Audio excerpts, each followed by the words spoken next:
edition of Phoenix, Arizona hauntings. We are just gonna jump right into it. If you could hit that subscribe button, I would be grateful. Thank you for coming to my channel. Thank you for coming back to my channel. If you're new here, welcome. I really appreciate you all for all your support. And I know there's lots of channels out there that you could choose from, and I appreciate the loyalty that you have given me. So thank you so much. I try to work just as hard to bring you some interesting content. So tonight we're going to start with the spaghetti house. I know it sounds very scary, but then we will move on to a little bit more ominous and sinister places that are very scary sounding. I have not been there, but I have been to Arizona desert at night, and I tell you what, it is nothing to mess around with. So this is the Spaghetti House, right downtown Phoenix, and it's a beautiful restaurant now, but it was originally two homes. One home was bought by the Cole family, and the other was by the Baker family. This was purchased in 1921. And it was the main drag on North Central Avenue in Phoenix. But back then, it was probably just like a desert road. But in 1928, what came moving into the area that made this little town the mecca of crime and a kind of central station for the mafia. The mafia in 1928 came in. They moved to this frontier town with the Henley clan at the head. Now back then, local law enforcement often looked the other way, especially with money in hand, and FBI had no presence there until 1935. Arizona didn't even become a state till 1912, so at this time, this was still the wild, wild west. The mafia outfit chose Phoenix as the hub of its proprietary and illegal betting wire, the Trans-America Publishing and News Service. Mobster Gus Greenbaum was set to run it. So this obviously gained powerful local elite in land baron and rancher Kemper Marley. Well, when two bad seeds come together, you're not going to get a good seed, that is for sure.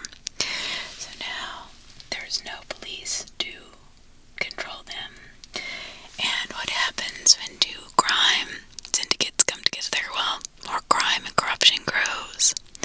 And I'm pretty sure that's how most of the West, the legal gambling, like Las Vegas and Reno, that's how the mafia kind of gained control of it, because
possible that murders listed below happened because the victims and killers knew each other out of revenge or retribution, or they just could have been in the way. So there are two spirits from the Baker house that are restless. But however, the odd thing is that the woman is angry and spiteful, and yet the man is very laid back and known to be very nice. They both suffered violent deaths at the hands of another. Now, when spirits get stuck and they cannot go on, they want to either, prove justice or get justice. But sometimes they just like where they're at. And that is like this man who was killed.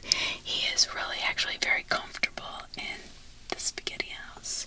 And he just kind of hangs out. And he doesn't give any problems. Now, if you move his furniture, he's not happy. He will move the furniture back. But other than that, he's pretty content as a ghost. Now, the woman who was killed in 1931, she was brutally murdered in the basement. Now, paranormal researchers and investigators suggest that the murder of this female spirit is still suffering and cannot get over her death. So she actually, because it was so brutal,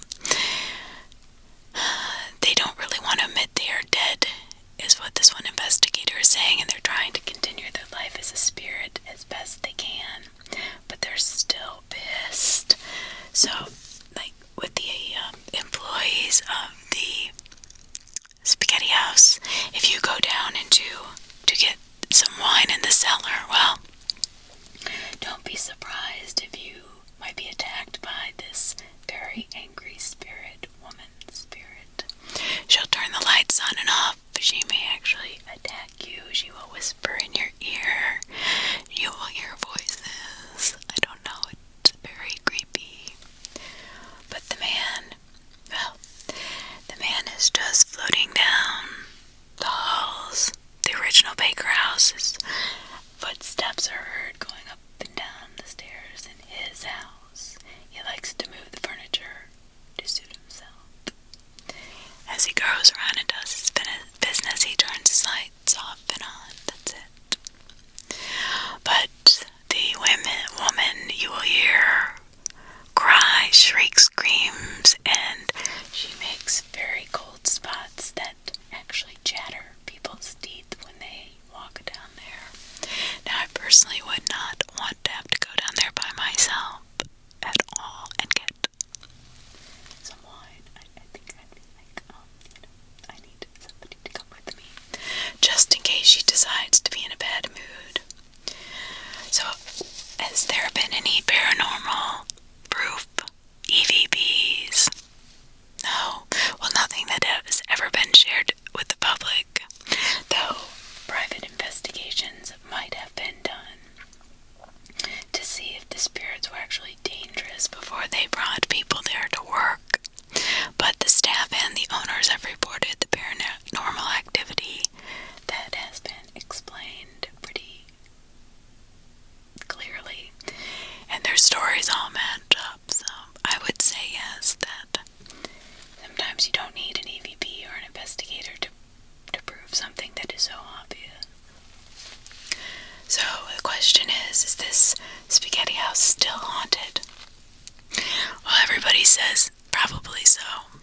I mean, the two spirits who stay there look at their murders in different ways, and as the gentleman is making the best of it and enjoying his house, and probably was a very nice gentleman while he was alive, he has let the memories go of his murder and continues on.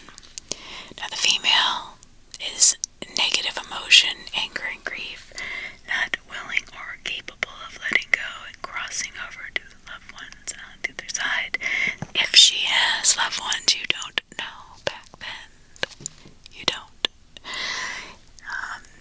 So they suggest that maybe they should invite a medium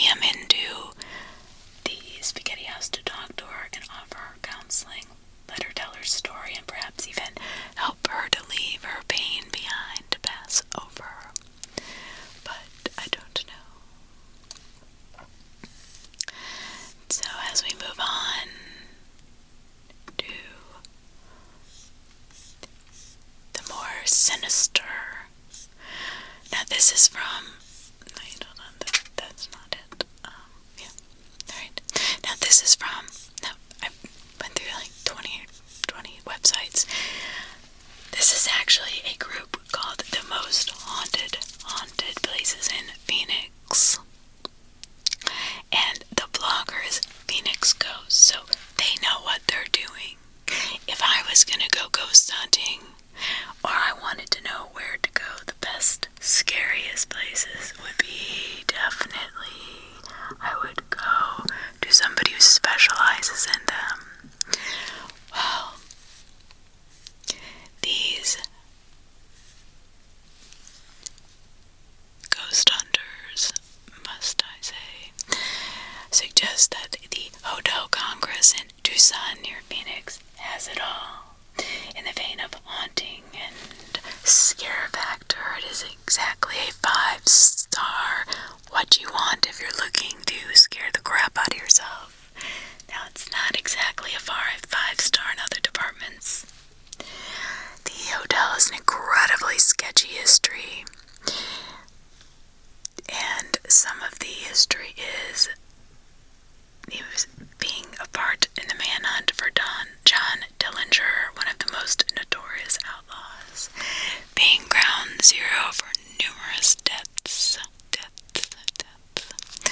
They have a suicide room 214. Can you believe that? After a man took his own life with a shotgun. And they also support a ghostly chat room. I'm sorry. Chart. I can read, I promise. Room 242, where a female ghost attempts to wake guests to prattle and shoot the breeze. Well, I don't know if I'd want to really shoot the breeze with a ghost at 2 in the morning, but who knows? But it's not just those and creepy encounters that have happened there. There's so many others. And it seems to still be one of the top for these ghost hunters' suggestions and where to go. Now, Jefferson Park is a great place for kids to frolic about, and it is extremely innocent in the suburban neighborhood that it is sectioned in, except when darkness descends, like darkness is prone to do. The mood, as said by many people, that it takes a creepy little turn. You can practically hear the somber minor notes of a violin in the air as someone switches on a scary movie soundtrack. Now, I've been in places like this, and it's eerie to be there. The square is haunted by a little girl who was raped, butchered, and murdered in the park. Her ghost lingers thereabouts. At midnight envelops in the park. Hormone-abused teenagers and passing grown-ups have often reported the girl's frantic screams and pale form zooming by, scaring the ever-living crap out of whoever is there. Now, she was killed in the 80s, so we know that the 80s were a very tumultuous time for the kidnapping of children and serial killers, right? So the theater, erected in 1920s, is no stranger to the supernatural liveliness. And it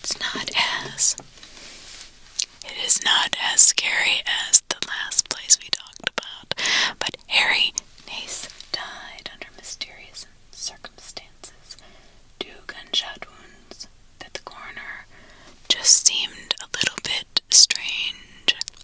Even though his death was reported a suicide, it's hard to shoot yourself twice.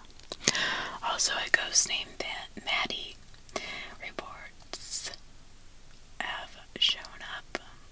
She boinks visitors on the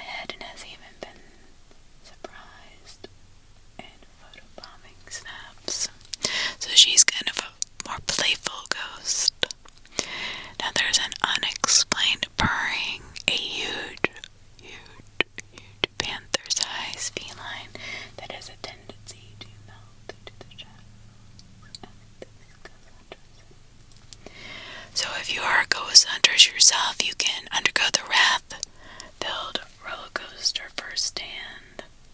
Because this little theater in Phoenix downtown has official ghost tours throughout the month of October.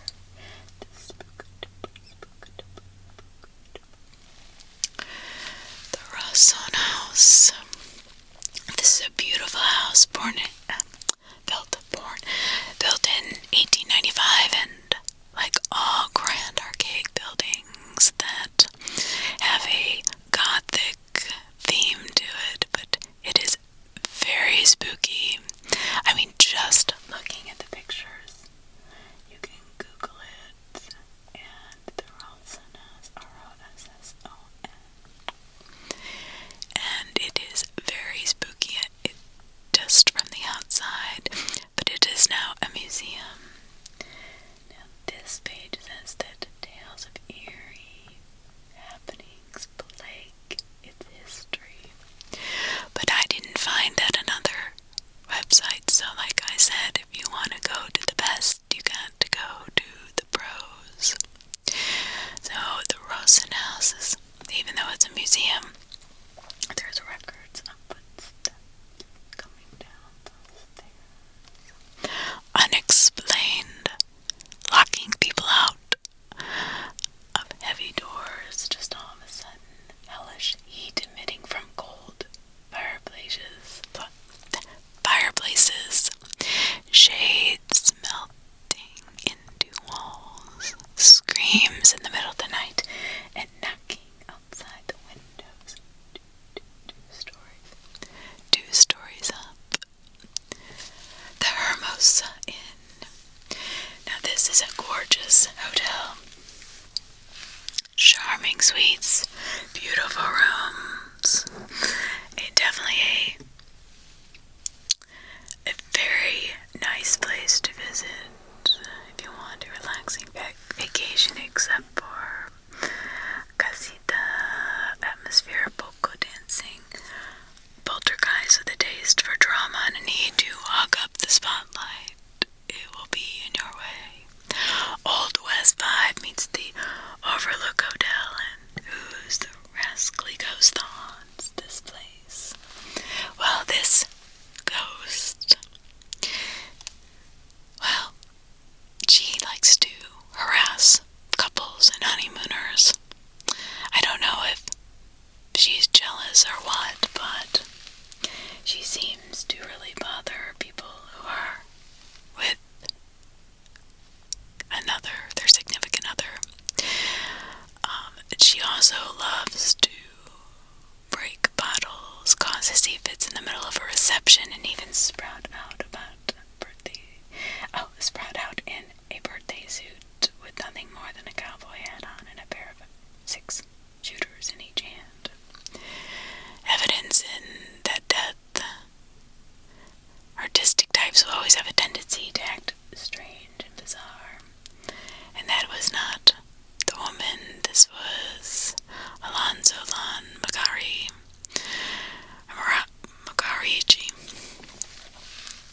I'm sorry if I butchered that name, but he was the painter who broke bottles and ran around naked. So watch out if you go to the Hermosa Inn for those 2 ghosts.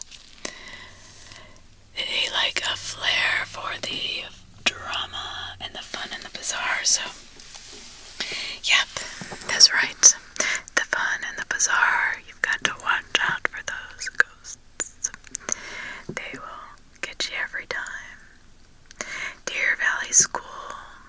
Phoenix is not hurting for haunted buildings, that's for sure. Of course, there's always the warehouse filled to the rafter with all of the mysteries and manners and layaways of the boogeyman and the black shadows and dark spirits, probably back from when the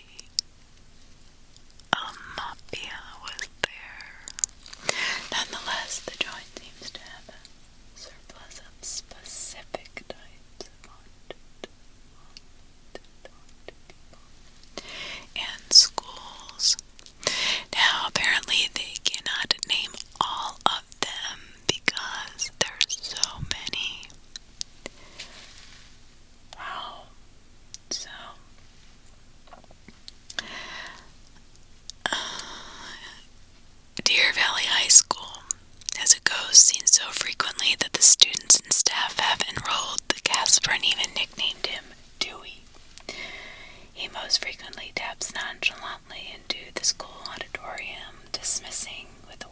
his hand the entanglements of his less than mortal condition.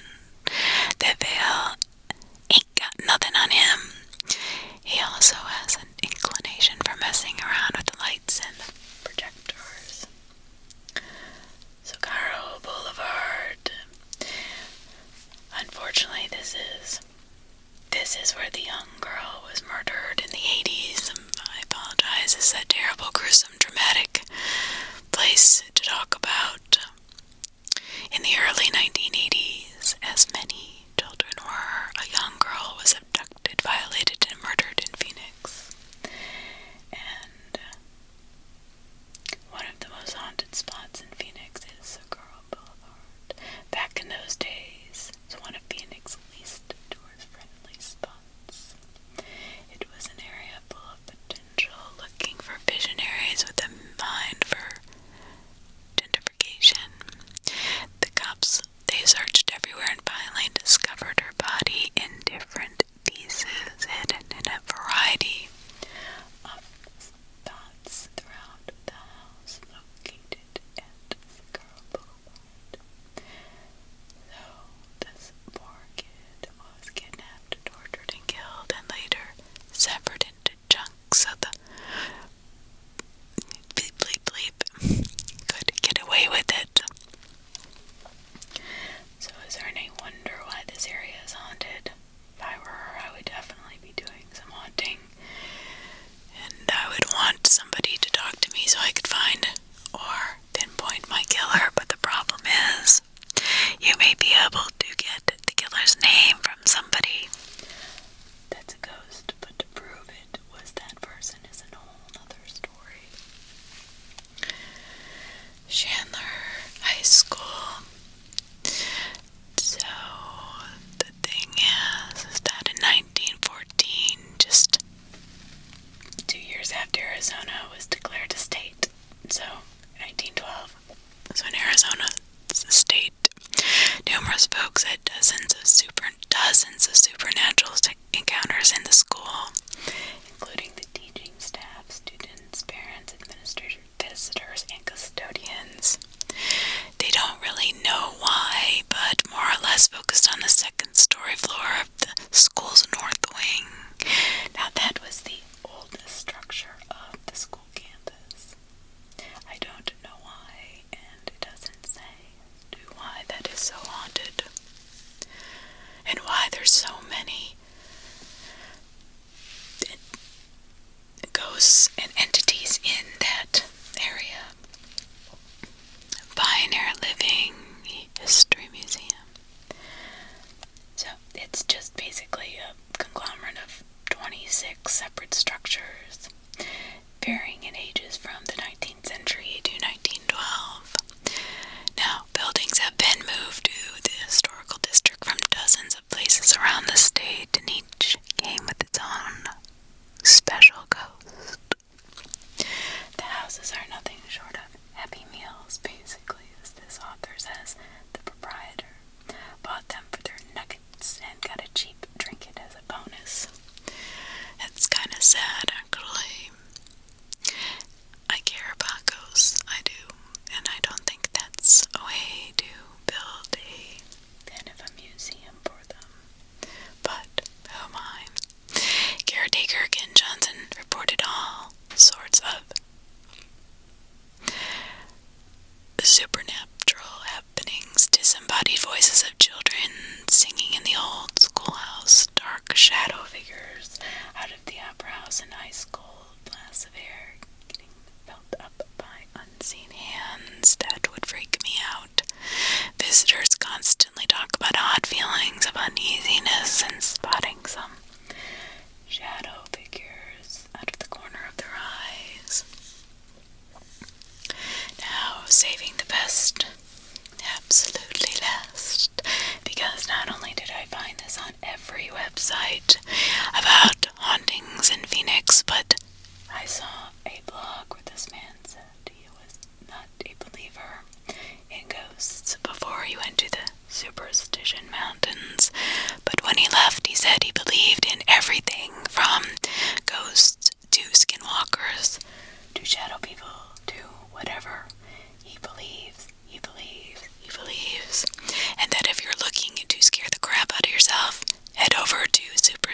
mountain alone and go for a hike and a camp. I believe him, I do. So with a name like this, it has to be haunted, although there's no reason to give it this name, right? Superstition Mountain is number 1 in this most haunted spot in Phoenix list below because it's rumored the Lost Dutchman's mine. Now I looked up how many Dutchmen were killed, or how many people were killed looking for gold in these mines, and it was 600 people were killed. That is a lot of angry spirits. One, they're pissed they didn't find gold, and secondly, they're pissed because they died. So that's 2 reasons to be very, very angry. One of the most prevailing dangers, the reason why many think it's cursed, lies in the ability to vanish into thin air. Would-be explorers and treasure hunters would just vanish. Nobody would be able to find them, even though there would be search parties for them for days, looking where they were exactly supposed to go.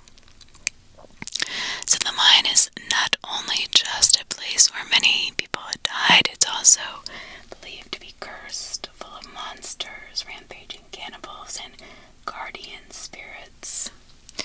So people down in the valley have reported seeing magical lights zooming by, strange atmospheric anomalies, and armies of shadow beings gracing the land. So like I said, if you want to get the best, go to the best, phoenixghost.com. That's where I got a lot of this information. Go check them out. I just want to give them the plug because I did get a lot of really the deeper stuff from their site. So it's phoenixghost.com. I did get some other information from a few other sites, but they seem to know their stuff, and there's